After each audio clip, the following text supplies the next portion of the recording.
Hello class. सो इस chapter में जो हम बात करने वाले हैं वो है ESR, एरिथ्रोसाइट सेडिमेंटेशन रेट के बारे में। तो बेसिकली ये एक हेमाटोलॉजिकल टेस्ट है जिसमें ये मापा जाता है कि एंटी कोआगुलेटेड ब्लड में RBCs कितनी तेज़ी से नीचे बैठ रहे हैं, मींस कितनी तेज़ी से नीचे सेडिमेंट हो रहे हैं। अब सेडिमेंट का मतलब ये है कि सपोज़ दैट कि आपने कोई गंदा सा पानी लिया जिसमें बहुत टर्बिडिटी है, बहुत अलग अलग टाइप के मॉलिक्यूल्स चीज़ें पड़ी हुई हैं। आपने उसको एक कांच के ग्लास में फिल किया, उसको अच्छे से शेक कर दिया और उसको रख के छूट दिया 10 मिनट में, आधे घंटे में, 1 घंटे में। जब आप देखते हो उसको तो उसके अंदर मोस्ट ऑफ द जो गंदगी है, कलर तो बिल्कुल ट्रांसपेरेंट नहीं हो जाएगा वाटर के जैसे, बट मैं कह रहा हूँ मोस्ट ऑफ द जो भारी चीज़ें हैं वो ग्रेविटेशनल फोर्स की वजह से नीचे बैठ जाती हैं उसके सरफेस पे। तो जो चीज़ें उसके सरफेस पे या जो उसके बॉटम में जाके बैठ जाती हैं उसी को हम बोलते हैं सेडिमेंट। ठीक है, कितना देर में बैठ रही हैं, कितना टाइम लगा उनको नीचे आने में, या कितनी देर में वो कितना डिस्टेंस ट्रैवल करके वो नीचे पहुँचे, यही हमारा आएगा सेडिमेंटेशन रेट। तो ये बेसिकली एक हेमाटोलॉजिकल टेस्ट है जिसमें ये मापा जाता है कि एंटी कोआगुलेटेड ब्लड में RBCs कितनी तेज़ी से नीचे बैठते हैं। सिंपल सी भाषा में, जब भी हम ब्लड को एक वर्टिकल ट्यूब में रखते हैं तो RBC क्या करती हैं, ग्रेविटी की वजह से नीचे धीरे धीरे नीचे की तरफ सेटल होते हैं। 1 घंटे में RBCs जितने मिलीमीटर नीचे बैठते हैं उसी दूरी को हम क्या कहते हैं, ESR। इनकी यूनिट क्या होती है, मिलीमीटर पर आवर। एग्जाम्पल की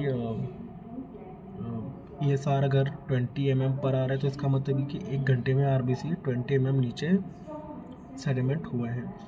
तो अगर हम इसके प्रिंसिपल की बात करें, सो ESR का प्रिंसिपल मेनली रोलियोक्स फॉर्मेशन और ग्रेविटी के इफेक्ट पर बेस्ड होता है। तो नॉर्मल कंडीशन में RBCs की सरफेस पर नेगेटिव चार्ज, जिसको हम जीटा पोटेंशियल कहते हैं, नेगेटिव चार्ज होता है। यह नेगेटिव चार्ज RBCs को एक RBC से दूसरी RBC को दूर रखता है एक तरीके से, इसलिए RBCs अकेले अकेले रहते हैं और धीरे धीरे सेडिमेंट होते हैं। लेकिन जब बॉडी में इन्फ्लामेशन होता है या फिर इन्फेक्शन होता है तो ब्लड में कुछ प्लाज्मा प्रोटीन्स बढ़ जाते हैं, जैसे कि फाइब्रिनोजन, इम्यूनोग्लोबुलिन्स या फिर एक्यूट फेस प्रोटीन्स जो है। तो ये प्रोटीन्स RBCs की सरफेस के नेगेटिव चार्ज को थोड़ा सा कम कर देते हैं। अब इसकी वजह से क्या होता है कि RBCs आपस में जुड़कर एक कॉइन जैसी स्टैक्स बना लेते हैं। इसी स्टैक को बोलते हैं रियोलियोक्स फॉर्मेशन। स्टैक्स का मतलब जैसे कि एक कॉइन के ऊपर सिक्का जो है ना, एक सिक्के के ऊपर दूसरे सिक्के को रख के एक बड़ी सी स्टैक बन जाती है। ठीक है, उसी तरह RBCs की स्टैक बनती है। तो ये जो रोलियोक्स फॉर्मेशन है, इसका ESR पे क्या प्रभाव पड़ेगा, तो रोलियोक्स बनने से RBCs का इफेक्टिव वेट बढ़ जाता है, तो surface area to mass ratio कम हो जाएगा, तो RBCs जल्दी नीचे की तरफ गिरते हैं। इसीलिए रोलियोक्स फॉर्मेशन जब बढ़ेगा तो RBC का सेडिमेंटेशन रेट भी बढ़ेगा और ESR वैल्यू भी बढ़ेगी। तो ESR टेस्ट का जो मैकेनिज़्म है, अगर हम उसको समझें, ठीक है, एक तरीके से कि हमने ब्लड कलेक्ट किया, पेशेंट का वेनस ब्लड लिया, चलो साथ ही साथ में आपको प्रोसीजर बताते चल रहा हूँ। ठीक है, रिक्वायरमेंट्स में हमने जो जो चीज़ें ली, ठीक है, वेस्टर्न ESR पिपेट ट्यूब जो 0 से 200 मिलीमीटर तक होती है, वेस्टर्न ESR स्टैंड या rack, anti coagulated venous blood, 3.8% sodium citrate solution for classical western या western method, mixing tube, pipette, timer, stop watch, disposable gloves, cotton swab और antiseptic, biohazard waste container, बहुत सारी चीज़ें। तो अगर यहाँ पे आप समझिए थोड़ा सा इसको कि सबसे पहले ब्लड कलेक्ट करेंगे, स्पेसिमेन रिक्वायर्ड की बात करें तो वेनस ब्लड, तो पेशेंट का वेनस ब्लड लिया जाता है। ब्लड को एंटीकोगुलेंट जैसे कि सोडियम सिट्रेट या IDTA के साथ में मिक्स किया जाता है। सो रिक्वायरमेंट्स में हमने ब्लड सैंपल और सारी चीज़ मैंने आपको बता दिया। एंड स्पेसिमेन जो रिक्वायर्ड है कलेक्शन की बात करें, पेशेंट की जो वेन है, कौन सी वेन, मीडियल क्यूबाइटल वेन, ठीक है, इससे वेनस ब्लड को कलेक्ट किया जाता है। अब क्या होता है, ब्लड को एंटीकोगुलेंट के साथ में जेंटली मिक्स करते हैं एंड पर्पस क्या एंटीकोगुलेंट का कि ब्लड क्लॉट फॉर्मेशन को रोकना, ताकि आरबीसीज बहुत फ्रीली सेडिमेंट हो सकें, ठीक है। तो जो प्रिपरेशन है यहाँ पे, ठीक है, वेस्टरग्रेन मेथड में ब्लड को सोडियम सिट्रेट के साथ में क्या करते हैं, मिक्स करते हैं। कॉमन रेशियो क्या है, 4 पार्ट्स ब्लड के हो गए और 1 पार्ट सोडियम सिट्रेट का। Example 2 ml blood, 0.5 ml of 3.8% sodium citrate, ठीक है। तो ब्लड और एंटीकोगुलेंट को धीरे धीरे मिक्स करते हैं ताकि आरबीसीज क्या हो, डैमेज ना हो, ठीक है। उसके बाद क्या करेंगे, हम फिलिंग करेंगे ट्यूब में, ठीक है, फिलिंग ऑफ वेस्टरग्रेन ट्यूब। तो वेस्टरग्रेन ट्यूब को प्रिपेयर्ड ब्लड सैंपल से फिल किया जाता है। ट्यूब को 0 मार्क तक फिल करेंगे हम, ठीक है। एंड ट्यूब में एयर बबल्स नहीं होने चाहिए, ब्लड लेवल सही होना चाहिए, ठीक है। प्लेसमेंट ऑफ ट्यूब ये सब इसके बाद आएगा यहाँ पे, ठीक है। प्रिंसिपल मैंने आपको पहले ही बता दिया इसका, ठीक है। प्रिंसिपल अगर आप देखना चाहें देख लीजिए कि कैसे रोलेक्स फॉर्मेशन कैसे होता है, और जब ये बढ़ेगा तो ये सार भी बढ़ेगा जीटा पोटेंशियल कम हो जाने की वजह से। तो दैट्स इट। खैर, तो जो हमारा नेक्स्ट प्रोसीजर शुरू करता है, ठीक है, प्लेसमेंट ऑफ ट्यूब से।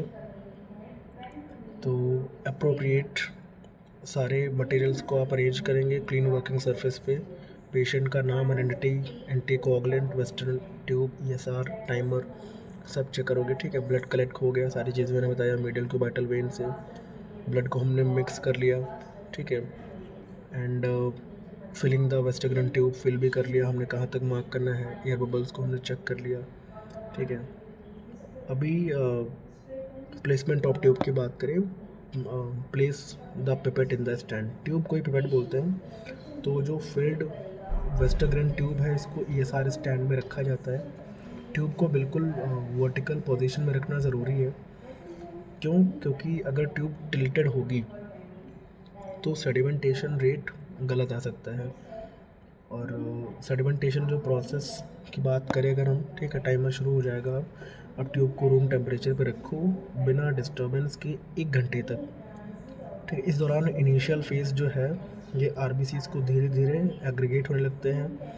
सेकेंड फेज़ में क्या होता है, रोलियोक्स फॉर्मेशन की वजह से आरबीसीज़ तेज़ी से नीचे जाते हैं। एंड फाइनल फेज़ में क्या होगा, आरबीसीज़ बॉटम में जमा होने लगते हैं और ऊपर क्लियर प्लाज्मा लेयर बनती है। ये मैं आपको आगे दिखाऊंगा यहाँ पे, ठीक है। ये देखो, अपर zone, middle zone and lower zone, ठीक है। अब इसके बाद क्या हो गई, रीडिंग ऑफ ESR, ठीक है। 1 घंटे के बाद प्लाज्मा और आरबीसी के बीच की जो बाउंड्री है ये देखी जाती है। आरबीसी कॉलम जितने नीचे आए हैं उसे नोट किया जाएगा। एग्जाम्पल, अगर 1 घंटे बाद तो आरबीसी 30 नीचे सेडिमेंट हुए हैं, तो ESR कितने हैं, 30 पर आवर। तो per hour, millimetre per hour के हिसाब से हम इसको नोट करते हैं। अब उसके बाद रिजल्ट्स को हम इंटरप्रेट करेंगे। नॉर्मल ESR मैंने बताया था, मेल्स में 0 से 15 पर आवर होता है, फीमेल्स में 0 से 20 पर आवर, ये नॉर्मल है। बट अगर इससे ज़्यादा होता है तो हम अंदाज़ा लगाते हैं ट्यूबरक्लोसिस, रियोमेटॉइड अर्थराइटिस, क्रॉनिक इन्फेक्शन, या फिर ऑटोमेटेड डिजीज़ेज़, या फिर इन्फ्लामेटरी कंडीशंस, या कुछ कैंसर्स वगैरह में भी ऐसे हो सकता है, ठीक है। एंड तो ओवरऑल यहाँ पे कैलकुलेशन में आप देख सकते हो, ये सारे equal to distance of RBC sedimentation after 60 minute. तो सेडिमेंटेशन कितना है, 35 पर आवर अगर आया है तो ये सर 35 है, 40 है तो 40 है सर, ठीक है। तो अब इसके लिए जो हमारे पास प्रिकॉशंस हैं ये क्या क्या हैं, ठीक है।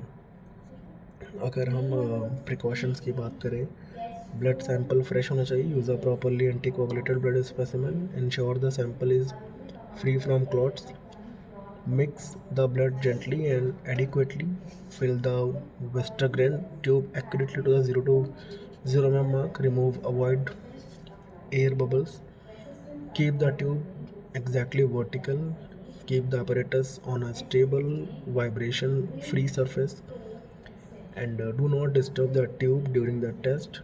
Take the reading at exactly 60 minutes, and excessive temperature variation avoid कीजिए।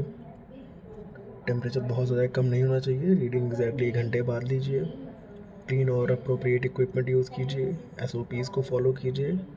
That's it. Source of error में अगर फॉल्स इंक्रीज्ड ESR है तो अनीमिया, प्रेगनेंसी या इंक्रीज्ड फाइब्रिनोजन या डिलेड टेस्टिंग की वजह से ऐसा हो सकता है। अगर फॉल्स डिलेड ESR है तो कहीं ना कहीं, या डिक्रीज्ड ESR है तो पॉलीसाइथीमिया, एबनॉर्मल RBC शेप या इम्प्रॉपर एंटीकोगुलेंट रेशियो की वजह से ऐसा हो सकता है। ठीक है, तो ये हमारा पहला टेस्ट ESR कंप्लीट हुआ। अभी जो नेक्स्ट हम बात करेंगे हीमोग्लोबिन एस्टिमेशन की। देखिए, हमारे ब्लड का सबसे इम्पोर्टेंट कंपोनेंट हीमोग्लोबिन ही होता है। ये बेसिकली एक आयरन कंटेनिंग प्रोटीन है जो RBCs के अंदर पाया जाता है। हीमोग्लोबिन का जो मेन काम होता है ऑक्सीजन को लंग से पूरे बॉडी टिश्यूज़ तक पहुंचाना एंड कार्बन डाइऑक्साइड को टिश्यूज़ से लंग्स तक वापस लेके आने में हेल्प करना। तो ब्लड में हीमोग्लोबिन की जो मात्रा है इसको जानने के लिए लेबोरेटरी टेस्ट किया जाता है। इसी को हम हीमोग्लोबिन एस्टिमेशन कहते हैं। बेसिकली ये एक इम्पॉर्टेंट हेमेटोलॉजिकल इन्वेस्टिगेशन है, क्योंकि इससे जो ब्लड की ऑक्सीजन कैरिंग कैपेसिटी है और कई डिजीज़ की पहचान करने में हमें थोड़ा सा हेल्प मिलती है। तो haemoglobin estimation is a laboratory test या investigation used to determine the concentration of haemoglobin present in a given amount of या given volume of blood, usually expressed in ग्राम पर डेसीलीटर। तो सिंपल से भाषा में कि हीमोग्लोबिन एस्टिमेशन एक ऐसी प्रोसेस है जिसमें ब्लड के अंदर प्रेजेंट हीमोग्लोबिन की जो मात्रा है इसको मेज़र किया जाता है, और इसे नॉर्मली हम ग्राम पर डेसीलीटर में एक्सप्रेस करते हैं। एग्जांपल के तौर पे अगर किसी व्यक्ति का हीमोग्लोबिन 14 ग्राम पर डेसीलीटर है तो इसका मतलब है कि 100 ml ब्लड में 14 ग्राम हीमोग्लोबिन मौजूद है। तो नॉर्मल हीमोग्लोबिन वैल्यूज़ अगर हम बात करें जैसे एडल्ट्स में लगभग एडल्ट मेल में लगभग 13 से 17 ग्राम पर डेसीलीटर, और फीमेल में 12 से 15 ग्राम पर डेसीलीटर। और वहीं पे जो न्यू बॉर्न बेबीज़ होते हैं इनमें 14 से 24 ग्राम पर डेसीलीटर। ये वैल्यूज़ लेबोरेटरी और पॉपुलेशन के अकॉर्डिंग थोड़ी सी अलग हो सकती हैं। तो क्लिनिकल इंपॉर्टेंस क्या है कि हीमोग्लोबिन एस्टिमेशन का यूज़ कई कंडीशंस में किया जाता है, जैसे कि डायग्नोसिस ऑफ अनीमिया में। तो जब हीमोग्लोबिन लेवल नॉर्मल से कम हो जाता है तो उसे अनीमिया कहते हैं। Example iron deficiency anaemia, vitamin B12 deficiency anaemia, blood loss anaemia. ठीक है, कई बार डिटेक्शन ऑफ पॉलीसाइथीमिया में जब हीमोग्लोबिन का लेवल बहुत ज़्यादा बढ़ जाए तो ये पॉलीसाइथीमिया की तरफ इंडिकेट करता है हमें प्री ऑपरेटिव असेसमेंट में। सर्जरी से पहले हीमोग्लोबिन लेवल चेक किया जाता है ताकि पेशेंट की जो ब्लड स्टेटस है ये पता चल सके। कई बार ब्लड डोनेशन के टाइम में भी डोनर की सेफ्टी के लिए हीमोग्लोबिन का लेवल चेक किया जाता है। तो ओवरऑल डेफिनेशन वगैरह सारी हो गई। अगर हम प्रिंसिपल की बात करें, देखो हीमोग्लोबिन मेथड्स के कई एस्टिमेशन के कई मेथड्स हैं, लेकिन सबसे कॉमन मेथड जो है वो है सालीज़ मेथड।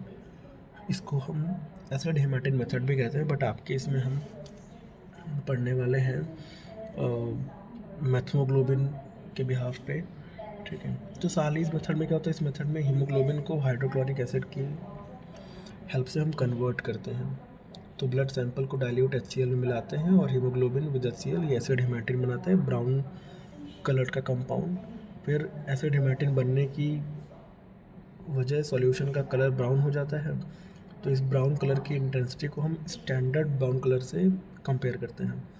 जितना ज़्यादा ब्राउन कलर होगा उतना ज़्यादा हीमोग्लोबिन होगा, हम इस तरीके से अंदाज़ा लगाते हैं।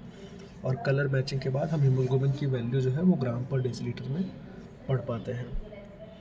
ठीक है, सो खैर अदर मेथड्स में जो मैंने दूसरा बताया है ये है साइनोमेथमोग्लोबिन मेथड। रेफरेंस मेथड यही है, मोर एक्यूरेट मेथड है। इसमें क्या है, हीमोग्लोबिन को हम साइनोमेथमोग्लोबिन में कन्वर्ट करते हैं और कलर इंटेंसिटी फोटोमीटर से मेज़र की जाती है, ठीक है। एंड ऑटोमेटेड एनालाइज़र मेथड, ये तो नॉर्मल है, मशीन है, हमारे लैब्स में पाई जाती है, या फिर लोग आजकल इसी से बिज़नेस के पर्पज़ से इसी को यूज़ करते हैं, एक ही बार में सारे पैरामीटर्स हम पता कर लेते हैं। तो आजकल लेबोरेटरीज में ऑटोमेटेड हेमेटोलॉजी एनालाइज़र के थ्रू हीमोग्लोबिन का एस्टिमेशन किया जाता है। तो खैर, तो अभी हम हीमोग्लोबिन का एस्टिमेशन समझेंगे बाय साइनोमेथमोग्लोबिन मेथड। तो साइनोमेथमोग्लोबिन मेथड हीमोग्लोबिन एस्टिमेशन के लिए सबसे एक्यूरेट और स्टैंडर्ड मेथड माना जाता है। इसमें हीमोग्लोबिन को एक स्टेबल कलर्ड कंपाउंड जिसका नाम है साइनोमेथमोग्लोबिन, इसमें कन्वर्ट किया जाता है और उसकी कलर इंटेंसिटी से कलरीमीटर या फिर स्पेक्ट्रोफोटोमीटर के थ्रू उसको हम मीज़र करते हैं। ओके, तो यहाँ पे जो इसका प्रिंसिपल है कि इस मेथड का प्रिंसिपल कलरीमेट्रिक एस्टिमेशन पे बेस्ड है टोटल। जब ब्लड सैंपल्स को हम ड्रैपकिंस रिएजेंट के साथ में मिलाते हैं तो हीमोग्लोबिन केमिकल रिएक्शन के थ्रू साइनोमेथमोग्लोबिन में कन्वर्ट हो जाता है, ठीक है। तो खैर, यहाँ पे जब भी हम प्रोसीजर पे पहुँचेंगे तो खैर इतना समझ लो कि जब भी हम सैंपल को ड्रैपकिंस रिएजेंट के साथ में मिलाते हैं तो हीमोग्लोबिन केमिकल रिएक्शन के थ्रू साइनोमेथमोग्लोबिन में कन्वर्ट होता है। तो हीमोग्लोबिन रिएक्ट करेगा पोटेशियम फेरिक साइनाइड के साथ में और बनाएगा मेथमोग्लोबिन। फिर मेथमोग्लोबिन रिएक्ट करेगा पोटेशियम साइनाइड से और ये बनाएगा साइनोमेथमोग्लोबिन। साइनोमेथमोग्लोबिन जो है ये एक stable reddish brown coloured compound होता है। इसका कलर इंटेंसिटी हीमोग्लोबिन कॉन्सेंट्रेशन के डायरेक्टली प्रोपोर्शनल होता है, मतलब कि कलर इंटेंसिटी जितनी ज़्यादा होगी हीमोग्लोबिन की कॉन्सेंट्रेशन उतनी ही ज़्यादा होगी। फिर इस कलर को हम कलरीमीटर में लगभग 540 नैनोमीटर की वेवलेंथ पर मीज़र करते हैं, ठीक है। तो खैर, क्लिनिकल इम्पोर्टेंस तो हम बाद में देख लेंगे, हमने पढ़ ही लिया वैसे तो क्यों ज़रूरी है इसको करना, ठीक है। अभी हम बात करेंगे प्रोसीजर में जो रिक्वायरमेंट्स हैं हमारी, ठीक है। रिक्वायरमेंट्स के लिए दोनों चीज़ें बता दे रहा हूँ इसके साथ साथ में, colorimeter, spectrophotometer, test tube rack, micropipette, 40 pipette appropriate, measuring pipette, cuvettes, Drabkin's reagent, E D T anticoagulated blood sample, distilled water, timer, gloves, cotton and antiseptic, biohazard waste container and specimen. अब हम बात करेंगे यहाँ पे specimen, fresh venous blood sample होना चाहिए यहाँ पे, ठीक है। पेशेंट की वेन से एसेप्टिक टेक्निक के थ्रू हम वेनस ब्लड कलेक्ट करते हैं। ब्लड को ये वायल में कलेक्ट करेंगे एंड ब्लड और एंटी कोगुलेंट को धीरे धीरे मिक्स करेंगे। विगरस सेकिंग नहीं करनी है क्योंकि इससे हेमोलाइसिस हो सकता है। एंड ओके, हम आते हैं प्रिंसिपल, वैसे हमने पढ़ लिया है, अभी हम प्रोसीजर की बात करेंगे। तो एक क्लीन टेस्ट ट्यूब लेते हैं, उसमें हम 5 ml ड्रैपकिंस रिएजेंट ऐड करेंगे, मैं आपको ml के तौर पर बता दे रहा हूँ। अब एडिशन ऑफ ब्लड सैंपल, अब 20 म्यू लीटर जैसे कि 0.02 ml क्या करेंगे, वेल मिक्स्ड ब्लड सैंपल लेंगे, उसको ड्रैपकिंस रिएजेंट में ऐड कर देंगे। अब थोरो मिक्सिंग करेंगे, ब्लड और रिएजेंट को अच्छी तरीके से मिक्स करेंगे। पर्पज़ क्या है, आरबीसी पूरी तरीके से स्मेलाइज हो जाए, हीमोग्लोबिन रिलीज़ हो जाए और कंप्लीट कन्वर्जन रिएक्शन हो सके, ठीक है। उसके बाद रिएक्शन होएगी हमारी 5 से 10 मिनट के लिए, उसको हम छोड़ देंगे, ठीक है। ये वही सारी चीज़ें लिखी है, 5 to 10 मिनट्स हम उसको छोड़ देंगे रूम टेम्परेचर पे। इस टाइम पे क्या होगा, हीमोग्लोबिन से मेथीमोग्लोबिन, उसके बाद साइनोमेथमोग्लोबिन बनेगा एंड कन्वर्जन यहाँ पे कंप्लीट होता है। अब ब्लैंक और स्टैंडर्ड को हम प्रिपेयर करेंगे। ब्लैंक प्रिपरेशन के लिए क्या करना पड़ेगा कि केवल ड्रैपकिंस रिएजेंट लेंगे, इसमें ब्लड नहीं ऐड करेंगे, ठीक है। पर्पज़ क्या है, रिएजेंट का ब्लैक का जो बैकग्राउंड है एब्जॉर्बेंस रिमूव करने के लिए, एंड स्टैंडर्ड प्रिपरेशन के लिए नॉन कॉन्सेंट्रेशन वाला साइनोमेथमोग्लोबिन स्टैंडर्ड लिया जाता है अननोन सैंपल की कंपैरिजन करने के लिए। तो सेटिंग ऑफ कलरीमीटर, कलरीमीटर को ऑन करेंगे, वेवलेंथ सेट करेंगे 540 नैनोमीटर और ब्लैंक कुवेट में डाल के इंस्ट्रूमेंट को ज़ीरो अब्जॉर्बेंस पे सेट करेंगे, यानी कि blank is equal to zero absorbance upon 100% transmission या ट्रांसमिटेंस। फिर एब्जॉर्बेंस को मेज़र करेंगे हम, ठीक है। एब्जॉर्बेंस को मेज़र करने के लिए टेस्ट सैंपल को कुवेट में डालेंगे। कुवेट बेसिकली एक स्पेस होता है जहाँ पे हम कलरीमीटर या स्पेक्ट्रोफोटोमीटर में रखने की सैंपल रखने की जगह होती है। तो कलरीमीटर में प्लेस करते हैं एब्जॉर्बेंस, ये जो ऑप्टिकल डेंसिटी है इसको रिकॉर्ड करते हैं। तो यहाँ पे क्या है, एब्जॉर्बेंस ऑफ टेस्ट सैंपल और टेस्ट ए की जो है हम रीडिंग्स नोट करेंगे। कैलकुलेशन की बात करें तो हीमोग्लोबिन ग्राम पर डेसीलीटर में is equal to absorbance of test upon absorbance of standard into concentration of standard. तो एग्जांपल, अगर एब्जॉर्बेंस ऑफ टेस्ट कितनी है 0.5 है, एब्जॉर्बेंट ऑफ स्टैंडर्ड कितनी है 0.6 है, तो और स्टैंडर्ड हीमोग्लोबिन कितना है 15 ग्राम पर DL। तो कैलकुलेशन करेंगे haemoglobin is equal to 0.5 upon 0.6 into 15 आ जाएगा। तो हीमोग्लोबिन कैलकुलेशन हमारी कितनी आएगी 12.5 ग्राम पर DL, 12.5 ग्राम पर DL जो है डेसीलीटर हमारा इतना कैलकुलेशन में आएगा। अब इसके बाद रिपोर्टिंग की बात करें तो रिज़ल्ट को इस तरह रिपोर्ट किया जाता है, haemoglobin concentration is equal to जो भी आपका रीडिंग है ग्राम पर डेसीलीटर, ठीक है। एग्जांपल जैसा कि 13.8 ग्राम पर डेसीलीटर आया, ठीक है। फिर इंटरप्रिटेशन मैंने आपको पहले ही बताया कि नॉर्मल मेल्स में कितना हो तो 13 से 17 ग्राम पर डेसीलीटर, फीमेल्स में 12 से 15, ठीक है। अगर ये कम होता है तो इंडिकेट करेगा anaemia, iron deficiency, blood loss, nutritional deficiency, और अगर ये ज़्यादा होता है तो polycythaemia, dehydration, high altitude adaptation, ये सारी चीज़ें। तो अब ओवरऑल यहाँ पे इनकी प्रिकॉशंस क्या हैं, ब्लड सैंपल फ्रेश होना चाहिए, EDTA ब्लड अच्छी तरीके से मिक्स होना चाहिए, मेक श्योर ब्लड सैंपल में कोई क्लॉट ना हो, हीमोलाइसिस वाला सैंपल अवॉइड कीजिए, वही मैंने बताया, ड्रैपकिंस रिएजेंट को सही मात्रा में यूज़ कीजिए, रिएक्शन टाइम पूरा होने दीजिए, कुवेट क्लीन और ड्राई होनी चाहिए, कलरीमीटर की वेवलेंथ सही होनी चाहिए, और ब्लैंक से इंस्ट्रूमेंट को ज़ीरो करना ज़रूरी है, एंड पिपेटिंग एक्यूरेटली करनी चाहिए। साइनाइड कंटेनिंग ड्रैपकिंस रिएजेंट टॉक्सिक होता है, इसलिए हैंडलिंग बहुत सावधानी से करिए, and appropriate standard operating procedures को फॉलो करना बहुत ज़रूरी है। ओके, तो ओवरऑल यहाँ पे जो भी एडवांटेजेस हैं कि ये बहुत हाईली एक्यूरेट है, स्टैंडर्ड रेफरेंस मेथड माना जाता है, मोस्ट फॉर्म्स ऑफ हीमोग्लोबिन को मेज़र करता है, स्टेबल कलर कंपाउंड बनता है, ऑटोमेटेड एनालाइजर्स में भी इसी प्रिंसिपल का यूज़ होता है बेसिकली। तो ये हमारा ओवरऑल एरिथ्रोसाइट सेडिमेंटेशन रेट हुआ, और दूसरा हमारा हीमोग्लोबिन एस्टिमेशन कंप्लीट हुआ। अब इसमें हमने दोनों प्रिंसिपल आपको मैंने बताया, एक तो ये सालिस मेथड के थ्रू, और दूसरा जो मेथड था हमारा मेथमोग्लोबिन वाला, ठीक है। ये दो प्रोसीजर्स के थ्रू इसको हम कंटिन्यू कर सकते हैं या फिर इस टेस्ट को परफॉर्म कर सकते हैं। साली मेथड सिंपल है, बट उससे ज़्यादा एक्यूरेसी की बात करें तो हमारा ये मेथड आ जाता है।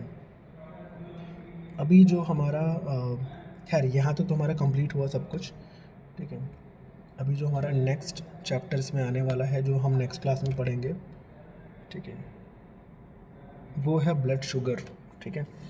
नेक्स्ट चैप्टर में हमारा ब्लड शुगर होगा, blood urea, serum uric acid, serum cholesterol, serum lipid profile and serum creatinine. तो ऐसे कई सारे चैप्टर हैं, ठीक है।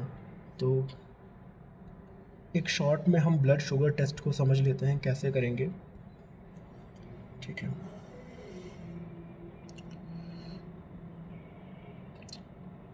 ओके, तो ब्लड शुगर एस्टिमेशन को लेबोरेटरी प्रैक्टिकल के हिसाब से समझते हैं, ठीक है, या फिर ऐसे खैर डेफिनेशन बता दे रहा हूँ। ब्लड ग्लूकोज एस्टिमेशन एक ऐसा टेस्ट है जिसमें ब्लड या प्लाज्मा में प्रेजेंट ग्लूकोज की जो कॉन्सेंट्रेशन है इसको क्वांटिटेटिवली मेज़र किया जाता है। ग्लूकोज बॉडी का एक इम्पॉर्टेंट एनर्जी सोर्स है या एनर्जी सबस्ट्रेट है, और इसका estimation mainly diabetes mellitus, hypoglycaemia और ग्लूकोज मेटाबॉलिज्म से रिलेटेड डिसऑर्डर्स के इवैल्यूएशन में किया जाता है। तो इसीलिए हमारा जो नेक्स्ट चैप्टर होगा वो टोटल इसी बेस्ड होगा। तो ठीक है, बाकी मिलेंगे आपसे नेक्स्ट क्लास में। तब तक के लिए थैंक यू एंड वेलकम। यहाँ तक हमारा ESR and haemoglobin estimation complete हुआ।